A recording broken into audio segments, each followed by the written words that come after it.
तो hello guys, हमारा गांधीनगर से रनिजा जाने का चौथा दिन हो गया है। तो बोलो जय बाबा री।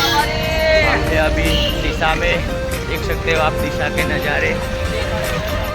तो गाइस आप दिशा के नज़ारे देख सकते हो। तो जय बाबा री। तो हमारा जैन भाई आए हैं, बोलना चाहो तो जाना जय बाबा री की बेला। तो गुड मॉर्निंग। अभी सुबह सुबह चलने में कैसा लग रहा है? सुबह चलने में अच्छा लग रहा है। अभी अभी दिशा में चल रहे हैं।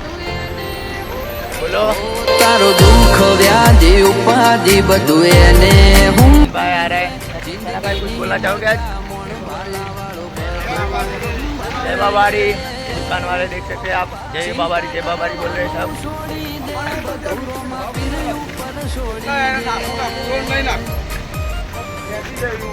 बोले आसाना भाई कुछ बोलो आप। तो हमारी चैनल को कोई लाइक बाइक करे, सब्सक्राइब करे। बाबा री जाने का कैसा लग रहा है? और डिस्कशन कुछ होगा ना? पहले आप गए हो, हम तो पहली बार ही। 3-4 साल तक आए हो। आप गुजराती भी बोल सकते हो। हाँ हाँ, 4 વર્ષ થી હું રણુજા જાઉં છું। બહુ સારી સેવા મળે છે। બધી રીતે બહુ સારું છે। બાપાની મહેરબાની કશું તકલીફ પડતી નથી।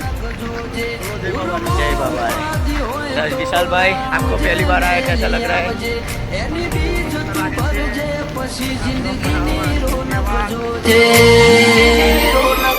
रोम शाही तारी बीज रोमाई तारी बीज गाड़ियों हेडी रणु जारे लो ए आया